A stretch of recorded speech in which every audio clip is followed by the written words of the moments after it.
지난 대선 이후에 저희 청취자들이 가장 만나고 싶어하는 분 가운데 한 분 아닐까 싶은데요. 사이다 하면 떠오르는 분이죠. 네, 성남시장 또 민주당 대선 경선 후보였고요. 이제 그 다음 선택이 궁금해지는 분, 이재명 성남시장을 오늘 스튜디오에 초대했습니다. 어서 오십시오. 네, 반갑습니다. 네, 잘 지내셨어요? 네, 뭐 다시 일상으로 돌아가서 성남시정 열심히 하고 그러고 있습니다. 대선 후보 토론회 이후에 처음 뵙는데. 그렇군요. 예. 네, 이 방이 또 그 방이라서 맞습니다. 감회가 새롭습니다. 네. 네. 경선 후 일단 뭐 혹시 없어요? 뭐 경선 과정 자체도 뭐 나름 격렬했고 또 경선 후는 뭐 저는 경선에 참여한 또 하나의 멤버니까 또 경선에 이긴 사람 열심히 또 지원해야 되고 해서 네. 하지만 또 시장으로서 한계가 있으니까. 그렇죠. 그래서 1단계로는 뭐 그냥 뭐 저희가 특별한 역할 없이 경선에 이긴 문재인 후보가 안정적으로 이기면 좋겠다 이렇게 생각했고요. 근데 그 저희가 경선이 끝나고 나니까 예. 갑자기 지지율 격차가 확 줄어들어서 한때 양강 구도가 된 적이 있었죠. 네. 그래서 당 원로들이 또 뭐 저를 불러서 저녁 같이 하면서 좀 최후에 대비를 해야 되지 않냐. 뭐예요, 그게? 사퇴하고 지원해야 되는 거 아니냐. 그걸 준비해야 되는 거 아니냐고 해서 시장직 내놓고. 네네. 뭐 저는 필요하면 그거 당연히 해야 된다 이렇게 생각했고요. 그러고 나서 또 며칠 이렇게 지나면서 계속 벌어져서 저희 가족 회의 다 끝내고 사퇴하기로 결정하고 그 사퇴해서 써놓고 또 뭐 문 후보 측하고 또 뭐 나름 얘기도 좀 해서 필요하면 언제든지 불러라 했는데 다행히 사퇴를 안 해도 되게 됐죠. 그러고 난 양강 구도가 잠깐 한 일주일 정도 며칠 유지되다가 다시 또 벌어졌죠. 격차가 났어요. 그래서 이제 저는 사퇴할 필요가 없어져서 나름 한 1년 동안 또 먹고 살기는 하겠구나 이렇게 생각했고. 양강 구도가 한 일주일만 더 갔으면 지금 시장이 아니시죠? 며칠 사이만 더 유지됐으면 사퇴했겠죠. 근데 다행히 좀 빨리 정립되는 바람에 제 아내가 대타로 지원하는 것 정도로 끝냈습니다만 뭐 안 보이는 속에 상당히 큰 변화들이 준비되고 있긴 했었죠. 그랬군요. 네. 사퇴서를 이미 써놓으셨었군요. 네, 뭐 내부적으로는 이미 결정하고 또 어쨌든 핵심 간부들이나 참모들은 또 알아야 되니까 사퇴 준비를 했죠. 네, 네. 방금 그 부인께서는 그러면 좀 많이 도왔나요? 뭐 김정순 여사 그분하고 선거운동 많이 다녔죠. 왜냐하면 이제 자치단체장은 선거에 개입하면 안 되니까 일부에서는 뭐 경선 후유증 뭐 이런 얘기 계속 하고 하니까 우리가 한 팀이다 라는 걸 보여주기 위해서 제가 할 길은 없으니까. 그래서 뭐 안 지사 같은 경우는 아들이 지원 다니고 저는 주로 아내가 많이 다녔죠. 네. 처음에 어떻게 잘 지내셨어요? 그러니까 뭐 일상으로 돌아가서 하셨는데 일상으로만 돌아가신 건 아닌 것 같더라고요. 최근에 보니까 무슨 예능 프로그램에도 나오시던데. 그러게요. 거기 부인하고도 같이 나오셔서. 네. 매일 아침 뽀뽀하신다는데 맞아요? 아니 그게요. 당연한 거 아닌가요? 뭐 그 왜 제 눈을 똑바로 보시면서 당연한 거 아닌가라고 하시나요? 안 하시나 싶어서. 그런 프로에 왜 나가셨어요? 사실 이제 경선 도중에 그런 제안이 있었는데 경선 중에 그런 제안을 했다는 건 뭐 그때도 말씀드렸습니다만 저 사람 떨어질 거다 하고 한 거 아니겠어요? 설마 청와대에 와서 그 하자는 뜻은 아니었을 테니까. 근데 뭐 살짝 좀 기분 나쁘다기보다는 좀 그렇다라고 했는데 이제 끝나고 나니까 계속 얘기를 했는데 나름 의미가 있어 보였어요. 하나는 국민들이 정치인들을 볼 때 우리와 다른 존재다라고 생각하는 경향이 있고 또 정치인들도 특별한 존재라고 생각하는 경우가 많습니다. 그런데 민주주의 일반 논리에 의하면 그냥 월급 받는 대리인에 불과하고요. 그렇죠. 낮은 자세로 섬겨야지. 그것도 임시직입니다. 그렇습니다. 4년 뭐 임시 계약직에 불과하죠. 정치인은 특별한 존재가 아니라 대리인에 불과하다라는 점을 끊임없이 증명하려고 노력했는데 그런 측면에 좀 도움이 될 것 같았고요. 하나 이기적 판단을 하나 한다면 뭐예요? 제가 매우 거칠어 보이지 않습니까? 말이 좀 세니까. 적폐청산 역할 자체가 또 공격수였으니까 맨날 저렇게 찌르고 다니는가 보다 이렇게 생각해서 네, 네. 부드러운 진짜, 면도 있다. 진짜 저도 인간이다. 네, 네. 그냥 뭐 평범한 인간임을 좀 보여주고 싶었죠. 좋은 기회다 생각됐습니다. 참모나 가족들은 되게 반대했어요. 왜요? 위험하다고. 왜요? 이 리얼리티 프로그램은 조금만 뭘 잘못해도 예를 들면 뭐 집안에 보니까 외제 뭐가 있더라 뭐 이런 거. 네. 근데 저는 까딱 실수하면 이제 치명적인 피해를 입을 수가 있다고 해서 대개는 안 하는 게 좋겠다고 했는데 제가 원래 다 이렇게 다 내놓고 사는 사람이라서 뭐 괜찮겠다 이렇게 판단했는데 한 2번 방송했는데 괜찮은 것 같아요. 아직까지는. 그래요. 뭐 벽을 허무는다는 의미에서 네. 정치인들의 예능 프로그램 출연도 뭐 저도 좀 네. 많아질수록 괜찮겠다 네. 이런 생각이 듭니다. 고맙습니다. 어떻게 지내셨는지 얘기 잠깐 나눴고 네. 본격적으로 문재인 대통령 이제 2달 네. 조금 넘었습니다. 잘 하고 있습니까? 뭐 아직까지는 기대 이상으로 잘하시는 것 같아요. 기대 이상. 네. 그 문제는 다음이죠. 아직 출발을 못했으니까요. 이제 진용을 갖추고 이제 정책 정리했고 이제 실행을 하는 단계가 되면 그때부터 이제 국민들은 기대가 아니라 평가를 시작할 텐데 네네.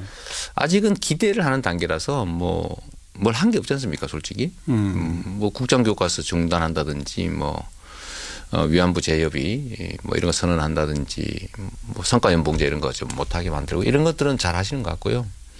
특히 이제 원전 제로화 정책을 실행하는 거 이런 것들은 대단한 용기와 결단이 필요한데 뭐 잘하고 있는 것 같습니다.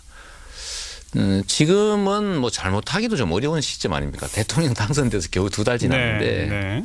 이제 겨우 뭐 과거 경험으로 치면 인수위 운영하고 있을 정도 그렇죠. 타임이라 아직은 뭐 평가하기는 이르죠. 근데 지금까지 보면 의지나 아니면 뭐 그 진용이나 뭐 충분히 괜찮다고. 인사에 대해서는 어떻게 평가하세요? 인사도 저는 과거에 역량 있는 사람들의 사소한 사적 그 행위들 뭐 이런 것들을 너무 지나치게 평가해서 역량 발휘할 기회를 뺐거나 또는 뭐 정부가 최초로 진용을 갖추는데 너무 지나치게 인사권자의 권한에 대해서 왈가왈부하는 거 좀 과하지 않으면 좋겠다는 생각하고요. 그래도 벌써 2분이 자진 사퇴했습니다. 네. 뭐 아깝죠. 뭐 그게 문재인 정부의 잘못이라고 하긴 좀 어렵지 않나 싶습니다. 지금 강요 많은 수의 강요를 임명하는데 뭐 검증 못한 책임을 얘기한다면 좀 그렇지만 뭐 그런 대로 좋은 사람들 잘 골라가고 있는 것 같습니다. 스스로 5대 원칙, 인사에 대한 5대 원칙으로 자기 발목을 잡았다. 그런 네. 측면이 있다. 네. 그리고 결국은 5대 원칙에 어긋나는 분들을 임명할 수밖에 없는 상황이 처음 닥쳤을 때부터 네. 조금 더 진솔하게 대통령 본인이 이 임정숙 비서실장이 대신 사실 유감 표명 사과를 했는데 대통령 본인이 이거 약속했는데 솔직히 내가 못 지키게 됐다. 뭐 이렇게 했던 게 더 옳았던 거 아니냐는 의견도 있습니다. 어떻게 보세요? 그때 그런 말씀 잠깐 하셨던 걸로 제가 기억하는데요. 아니 명시적으로 본인께서 직접 유감 내지 사과까지는 없었습니다. 5대 원칙과 관련된. 네. 뭐 어쩔 수 없는 면이 있다 이런 말씀하셨던 것 같고요. 근데 우리나라 사회에 수십 년 그 인생을 산 사람들 중에서 골라야 되는데 그 흠없는 사람, 예를 들면 우리가 뭐 성직자를 고르는 것도 아니고 해서 어려웠을 거다. 네, 어려웠을 겁니다. 뭐 골라놓으면 조금 뭐 흠이 있고. 예. 또 원래 설거지 많이 하는 사람은 그런 많이 깨거든요. 근데 원래 설거지 안 하는 사람은 깔끔하죠. 예. 그 내가 만약 경선에서 이겼으면 네. 대통령 당선됐을 것이고 내가 대통령이 됐다면 2달 사이 나는 요건 했을 텐데 요거가 왜 안 하지 이런 건 혹시 없습니까? 저는 그런 건 없고요. 가끔씩은 놀랍다 이런 생각할 때가 많습니다. 오히려 놀랍다. 속도나 강도 측면에서 놀랍다 이런 생각을 할 때가 많이 있어요. 어느 대목에서 제일 놀라셨어요? 원전 정책 같은 거. 그거 쉽지 않거든요. 예. 또 일본군 위안부 관련 합의 재협의 문제도 그 쉽게 말할 수 있는 게 아니죠. 그런 점들을 보면 놀랍다 이런 생각이 좀 그 정도에 놀라셨어요? 아니 경선 과정에 이 사이다 발언을 막 내놓으셨던 이재명 시장이 현실은 그렇게 만만한 게 아니니까요. 그런 것 하나요. 하나는 약간 전술적인 건데 그 인사 국면을 돌파할 때 그 상대 진영들에 대해서 예. 좀 낙관한 측면이 있어 보여요. 아. 원래 그 물소떼들이 악어가 득실되는 강을 건널 때 작전이 있거든요. 한꺼번에 건너가야 됩니다. 그렇죠. 예. 근데 한 마리씩 건너가면 다 피해도 있거든요. 근데 예, 두 명씩, 뭐 세 명씩 이렇게 소수를 계속 이렇게 순차적으로 내다 보니까 공격이 좀 집중된 면이 있고 네. 또 그런 점이 선의로 믿고 했겠지만 좋아요. 조금 아쉽다. 야당들을 조금 얕잡아봤다 이렇게 표현하셨는데. 엿잡아보다는 너무 좀 믿었다. 믿었다. 네, 네. 아. 제가 보는 야당들하고 보통 정치계에서 보는 야당이 좀 다르더라고요. 저는 성남에서 예를 들면 규모는 적지만 어쨌든 지금도 현재 야대고 그 문제를 보면서 성남시 의회는 선의로 자유한국당이 많죠. 그렇습니다. 예. 선의로 이 문제를 접근할 경우에는 해결이 안 되더라. 결론은. 예를 들면 정치에 대한 민주적 통제가 확실할 경우에는 괜찮은데 예를 들면 국민들이 그걸 지켜보고 국민적 상식이나 뭐 대의에 어긋나는 일을 하면 국민들이 지탄을 받아서 예를 들면 정치적 손실이 있는다는 그런 게 확실하면 예. 그렇게 하지 않는데 아무리 나쁜 짓을 해도 또 상식에 어긋나는 짓을 해도 별로 손해를 안 보는 그런 정치 풍토에서는 예를 들면 상식 밖의 행위를 자꾸 하게 되거든요. 지금 당장 손해 볼 일이 없죠. 그렇습니다. 의석 그대로고. 그렇습니다. 선거 많이 남았고. 3년 남았고 오히려 자기들이 예를 들면 발목을 잡아서 잃는 것보다는 성과를 못 내게 만들어서 반사적으로 얻을 게 더 많다 이런 판단 아니겠습니까? 예. 그럴 경우라면 전략을 좀 달리 해야죠. 어떻게 해야 합니까? 제가 이제 그 협치 내지는 야당과의 관계에 잘하고 있느냐 이 질문을 던지려고 했는데. 물론 당연히 뭐 협치야 뭐 당연히 해야 되는 것이고요. 뭐 민주주의 사회에서 대화와 토론을 통해서 합의하고 하는 게 제일 좋고 안 되면 서로 양보하고 적절하게 타협하는 것이고 그다음 그래도 안 되는 경우에는 결국 국민들의 힘을 빌어서 돌파해야죠. 네. 명확한 과제들은 돌파할 필요가 좀 있다고 생각합니다. 여전히 저는 이제 야권이 숫자도 좀 많고 지금도 보면 과거 청산에 대해서 범죄 행위 또는 뭐 부패 또 적폐에 대해서 청산하는 작업 자체를 정치적 보복이라고 밀어붙이고 그렇죠. 저항하고 하는데 뭐 도둑이 그 도둑 잡으면 기분 나쁘겠죠, 그죠? 그러나 그걸 정치적 보복이라고 하는 건 옳지 않죠. 예를 들어 법이란 우리가 지키기로 약속하고 만드는 것인데 당연히 지켜야 되는 것이고 어긴 데에 대해서 책임져야 되는 게 그건 민주주의 ABC 아니겠습니까? 그런 문제들에 대해서 좀 돌파해 나가는 게 좋겠다 생각합니다. 그런데 국민의힘의 지지에 바탕을 둬서 돌파한다. 방산비리 수사 같은 거 착수한다. 또 국정농단 기소 유지에 도움되도록 추가 자료가 나오면 또 바로바로 한다. 이건 대통령이 권한으로 할 수 있습니다. 그런데 야당이 그 의석을 가지고 법 통과를 막으면 추경 처리를 막으면 그거는 국민힘으로 어떻게 돌파해요? 그래서 저는 이제 이 소위 과거 청산이나 또 새로운 과제들을 우리가 해결해 나갈 때 국회의 동의 없이 할 수 있는 일들을 최대한 많이 발굴할 필요가 있다고 생각하죠. 저는 뭐 경선 과정에서도 그런 말씀 많이 드렸습니다마는 예를 들면 이런 것들 있을 수 있습니다. 노동시간 단축이 우리 사회에 매우 중요한 과제인데 지금 노동시간 단축을 법으로 만들기 너무 어렵거든요. 동의가 될 리가 없지 않습니까? 그럼 기존에 있는 법 체계 내에서 정부의 소위 행정 재량권을 최대한 발휘하는 거죠. 철저하게 초과근로 단속하고 초과근로 수당을 엉터리로 예를 들면 적게 지급하는 게 대체적으로 현장의 반응인데 그 철저하게 관리하고 엄벌하고 이러면 노동시간들은 현행 법제에서도 40시간만 제대로 지켜지고 또 예를 들면 40시간을 초과하는 부분에 대해서 철저하게 50% 가산임금이 진짜로 지급되면 누가 40시간 추가 근로를 시겠습니까? 신규 고용하겠죠. 그렇죠. 그런 방향으로 좀 방향을 잡는 게 좋겠다 생각이 들고 또 행정입법 재량이 예를 들면 상당히 광범해요. 시행령으로 할 수 있는 일들. 맞습니다. 네. 왜냐하면 박근혜 대통령은 나쁜 쪽으로 그걸 남용했죠. 예, 예. 예를 들면 국민의 권리 또는 대의에 반하는 걸 막 시행령으로 만들어 시행했지만 국민의 뜻에 부합하는 방향으로 국민의 권리와 알겠습니다. 이익을 넓히는 예. 방향으로 만드는 건 얼마든지 할 수 있죠. 국정교과서 같은 거 중단하는 것이 바로 그런 거죠. 결단하면 되는 거고요. 근데 바로 이제 그런 조치들이 집권 초반에 몇 개 되니까 야당에서는 무슨 시행령 정치냐 네. 이러면서 또 비판을 했는데 비판 있더라도 그건 국민의 힘을 가지고 돌파한다. 나쁜 일이 아니니까요. 예를 들면 법이라고 하는 것이 법 자체를 위해서 있는 게 아니라 결국은 이제 국민을 위한 정치 행정의 기준을 만든 거니까 예. 국민을 위해서 국가에 도움이 되는 방향이라면 많이 하는 게 맞지요. 그 수단과 목적을 명확하게 해야 됩니다. 네. 자, 그런 돌파를 해내고 국민 지도가 더 올라가고 그럼 야당도 결국 법 처리 과정에서도 협조할 수밖에 없겠죠. 그렇습니다. 저는 잠시의 저항 때문에 생기는 혼란을 감수해야 된다고 생각하죠. 지금 국민들은 지금은 계획을 보고 기대를 하면서 소위 국민 지지도가 높지만 일정 시간이 지나면 이제 실적을 요구하게 됩니다. 아까 말씀하신 것처럼 평가 단계에 네, 간다. 평가 단계 가죠. 예. 예를 들어 내 삶이 좋아졌느냐, 이 사회가 진짜로 바뀌었느냐. 근데 그때는 실질적으로 저항하는 사람들, 저항하는 세력들을 넘어야 되는데 그 저항이 만만치 않습니다. 않죠. 아까 언급하신 원전 부분도 그렇고요. 또 며칠 전 정리된 최저임금도 그렇고요.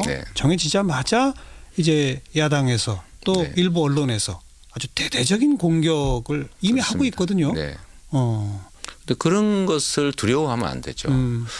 그래서 저는 전에 한번 이런 공고를 드린 일이 있는데 예를 들면 70% 80% 높은 지지율을 유지하기 위해서 노력하는 게 아니라 50% 후반대 정도의 지지율을 안정적으로 장기적으로 유지하는 게 중요하다. 근데 그건 뭘 의미하냐면 반대와 저항을 일부 감수해야 된다. 알겠습니다. 할 일을 꼭 해라. 네. 그게 결국은 성과와 실적이 있어야 국민들이 계속 믿어주죠. 그리고 어떤 야당 대표들하고도 계속 만나자고 하는데 홍준표 대표는 안 간대거든요. 아직은 급하지 않는가 보죠. 홍준표 대표에 대해서 한마디 하신다면. 글쎄 야당의 최고 그냥 거대 야당 대표신데 여전히 과거에 묻혀 계신 것 같아요. 제가 홍준표 경남지사 시절 홍준표 전 지사 덕분에 제가 많은 좋은 평가를 받게 되기도 했습니다만 상대적으로. 네. 저와 반대되는 정책이 워낙 많아서요. 그러긴 한데 지금도 본질적으로 그 국민들을 좀 무시하고 있지 않느냐는 생각이 좀 듭니다. 과거의 행태를 답습하고 있는 느낌이 들어요. 좀 유명해지는 게 정치적 영향력을 키우는 것이다 이런 생각일 수도 있겠고 니들이 어떻게 하겠냐 이런 생각도 좀 있는 것 같은데 이제 국민들은 촛불 혁명 국민을 지나면서 진짜 많이 진화했다고 생각됩니다. 큰 코 다칠 수가 있겠다라는 말씀을 드리고 싶어요. 성남시 관련 현안 한 두 가지만 그 고등학교 학생 교복 무상 지원하기로 해서 사업비를 29억 좀 넘게 했는데 지금 여소야대인 성남시 의회가 전액 삭감했거든요. 작년 본예산에서 이미 삭감했고 이제 제가 추경에 2번을 냈는데 계속 삭감하고 있습니다. 반대 이유가 재밌어요. 저소득층 우선이다. 이런 얘기를 해요. 그래서 600명분만 빼고 나머지를 삭감했는데 우리가 가끔씩 오해하는 게 있습니다. 저소득층 우선과 저소득층만 이걸 구분해야 되거든요. 근데 우리는 이미 예산을 확보를 해서 예를 들면 가로등 보수 예산 이런 거 고정비인데 그런 데서 25% 삭감해서 줄여서 그 한 80억 가까이 됩니다. 그런 것들로 복지 정책 전환하고 가로등 충분히 유지하고 있으니까 잘하는 거 아니겠어요? 이미 예산을 아껴서 확보해서 해놨는데 가난한 사람만 복지를 하자 이런 태도인 거죠. 사실은 이제 내세우는 핑계에 불과한데 그 핑계의 논리도 참 구차하다. 그럼 남는 거 어디다 쓰자는 겁니까? 근데 이번에 또 한번 내볼 생각이죠. 가로등 교체에 쓰자는 거겠죠. 그래 옛날처럼 또 그 얘기는 하지 않아요. 남는 거 어디다 쓸지를 한번 제안해 주면 좋겠는데 그런 건 없습니다. 그냥 삭감하죠. 네. 또 추경 내보실 거다. 제가 경험상으로 우리 성남 시민들한테 필요하고 또 시민들이 선호하는 정책을 소위 이제 거대 야당이 삭감해서 반발하고 그러면 제가 시민한테도 알리거든요. 네. 한 두세 번 지난 다음에 통과가 되더라고요. 아, 그래요. 이번에도 뭐 청산에 그 스케이트장 그것도 삭감했다가 좀 사단이 좀 있었습니다. 예. 고발하고 뭐 이런 일이 있었는데 알겠습니다. 제가 그 압수수색도 당했는데 그 때문에 결국 그러고 나니까 조용히 또 통과됐더라고요. 네. 전에 뭐 학교 창의교육 지원 예산 뭐 200억 또 한 1년 동안 계속 5번인가 부결되다가 결국은 통과됐죠. 시민들한테 자꾸 알리고 시민들한테 아니 이런 거 하는데 반대합니다. 그래도 오늘 저랑 인터뷰한 게 또 시민들한테 많이 그럼요. 알려질 테니까 좀 기다려 보도록 하고요. 청년배당, 무상교복, 공공산후조리원 뭐 이른바 성남의 3대 무상복지에 이번에 추가로 새로 계획을 짜신 게 이것도 좀 독특해요. 군에 입영하는 청년들이 군 복무 중에 불의의 사고를 당하면 충분히 치료비나 보상도 받을 수 있도록 상해 보험 보장제를 도입한다. 네. 이거 처음 지금 나온 정책이에요. 그렇습니다. 예. 제가 전에 이제 전방 철책 경계하다가 뭐 다리 절단 사고가 났는데 정부에서 정한 보상이나 치료 대책은 일정 한계가 있어서 나머지를 본인이 부담해야 된다는 황당한 소리를 한번 그때 듣고 그 사람들이 성남에 또 병원이 있으니까 국군 병원이 있으니까 성남으로 와 있습니다. 국가가 국민 그것도 젊은이들을 필요에 의해서 데려가 가지고 그 과정에서 다치고 죽고 하는데 최종 책임을 져주지 않는다는 건 참 잔인한 일이다. 그래서 우리 성남시라도 최종 보장을 좀 해주자라는 차원에서 저희가 보험제도를 한번 도입해 보기로 했습니다. 그러니까 군에 입영하는 순간부터 제대할 때까지 보험이 적용되는 거고 그렇습니다. 보험료를 시가 내주는 거고 보험회사랑 얘기가 됐습니까? 네. 뭐 그런 보험이 있습니다. 그래요. 저희가 자전거 보험도 하고 있거든요. 예. 자전거는 개별 보험을 안 들어줍니다. 그런데 성남 시민 전부는 다 자전거 보험이 들어있어서 어디가 사고를 내거나 당하면 뭐 보험 처리가 되죠. 이미 하고 있습니다. 시행하고 몇 있어요? 년째 하고 있습니다. 아주 적은 비용으로 많은 사람들이 혜택 볼 수 있죠. 네. 이것도 역시 예산은 많이 안 들겠네요. 3억 정도니까요. 뭐 1년에 3억이면 1인당 300원 정도니까 군에 가는 청년들 그렇습니다. 제대할 때까지 만약 사고 당하면 뭐 추가 보상을 받는다. 보상 치료 다 해주죠.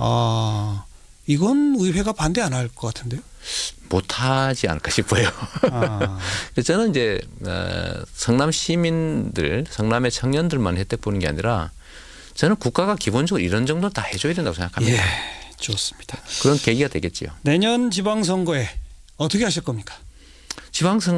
선거니까 저는 뭐 그것도 또 메뚜기도 한 차례라고 당연히 나가야죠. 어디에요? 그건 고민 중이고요. 내부적인 뭐 결정은 대체적으로 해가고 있긴 한데 아직 공개적으로 이런 얘기를 하기는 좀 이른 것 같아요. 아직도 임기가 1년이나 남았고 저 이재명 시장이 재산은 관심이 없고 재판만 관심이 있나 이런 얘기 할 수가 있어서 성남시장 3선 도전이냐 경기도지사 도전이냐 서울시장 도전이냐 셋 중에 어디입니까? 그 중에 하나가 될 텐데요. 저는 뭐 제가 하고 싶은 일은 있긴 합니다. 뭐예요? 그런 얘기 하기 좀 어려워요. 그런데 저는 정치인이니까 지금까지 살아왔던 것처럼 제가 하고 싶은 일보다는 우리 사회가 필요로 하는 일, 해야 되는 일을 하려고 하죠.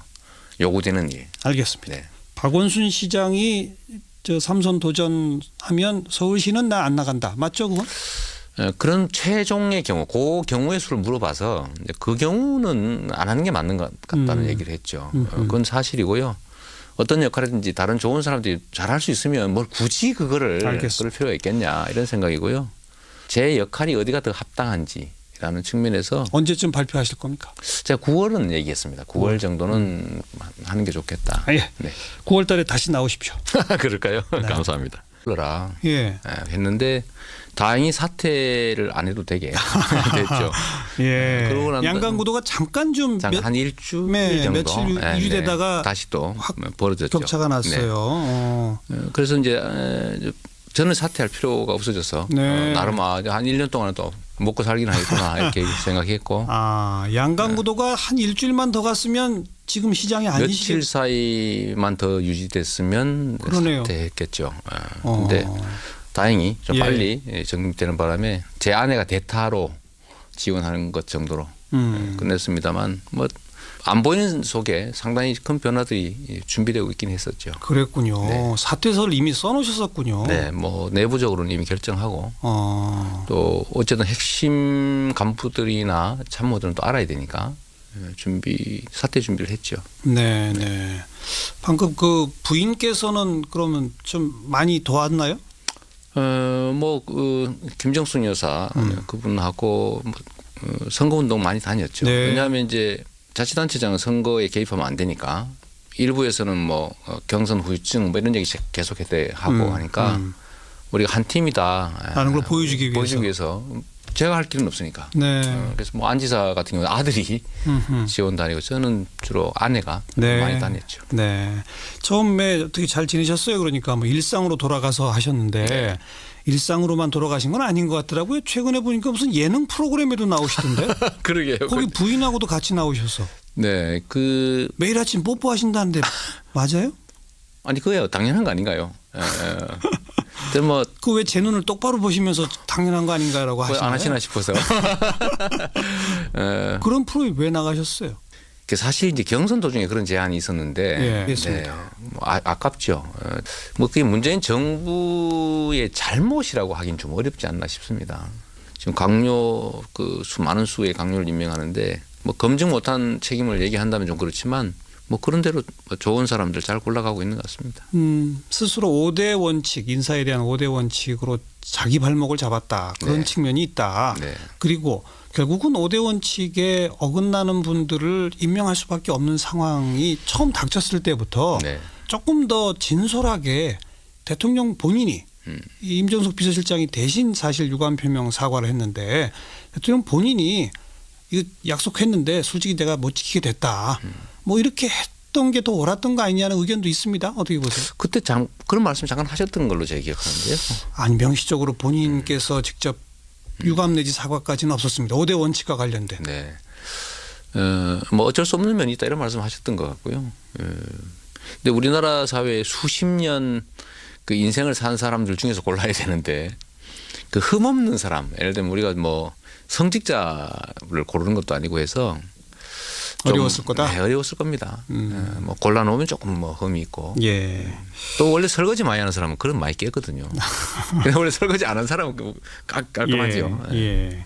그 내가 만약 경선에서 이겼으면 네. 대통령 당선됐을 것이고 내가 대통령이 됐다면 2달 사이 나는 요건 했을 텐데 요거가 왜 안 하지 이런 건 혹시 없습니까? 저는 그런 건 없고요. 가끔씩은 놀랍다 이런 생각할 때가 많습니다. 오히려 놀랍다. 속도나 강도 측면에서 놀랍다 이런 생각을 할 때가 많이 있어요. 어느 대목에서 제일 놀라셨어요? 원전 정책 같은 거. 그거 쉽지 않거든요. 예. 또 일본군 위안 네. 경선 중에 그런 제안을 했다는 건 뭐 그때도 말씀드렸습니다만 저 사람 떨어질 거다 하고 한 거 아니겠어요? 설마 청와대에 와서 그 하자는 뜻은 아니었을 테니까. 근데 뭐 살짝 좀 기분도 기분 나쁘다기보다는 좀 그렇다라고 했는데 이제 끝나고 나니까 계속 얘기를 했는데 네. 나름 의미가 있어 보였어요.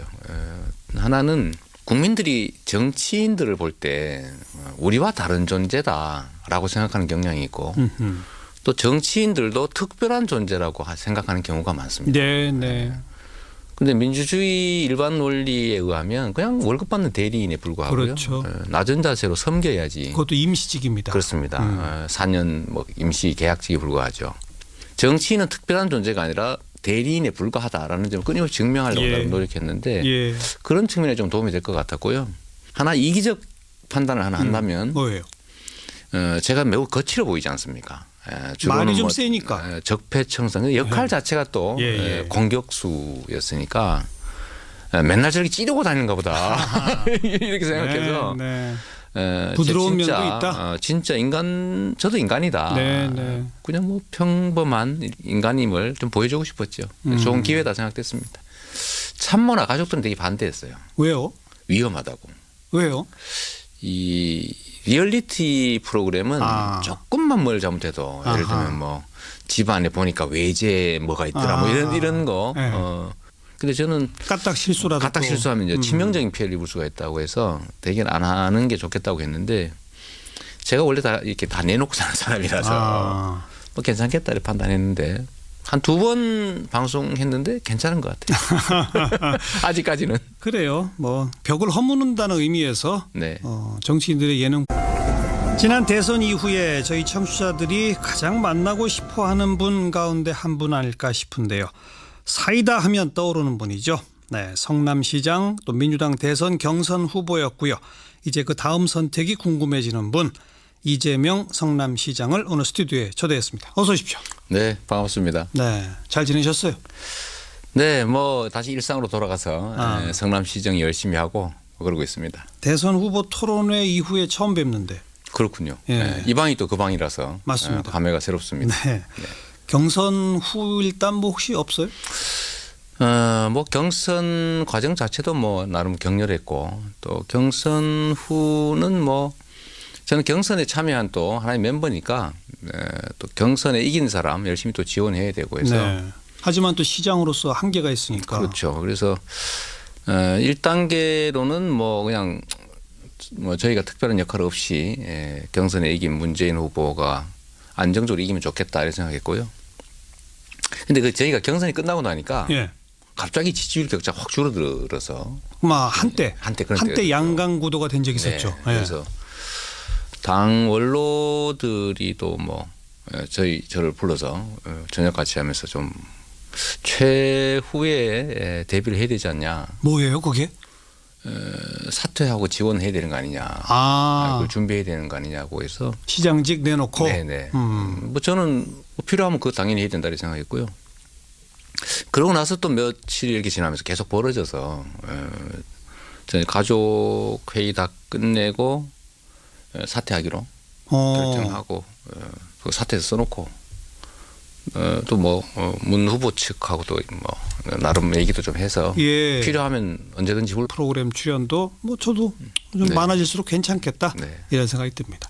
고맙습니다. 어떻게 지내셨는지 얘기 잠깐 나눴고 본격적으로 문재인 대통령 이제 2달 조금 넘었습니다. 잘 하고 있습니까? 뭐 아직까지는 기대 이상으로 잘하시는 것 같아요. 기대 이상. 네, 그 문제는 다음이죠. 아직 출발을 못했으니까요.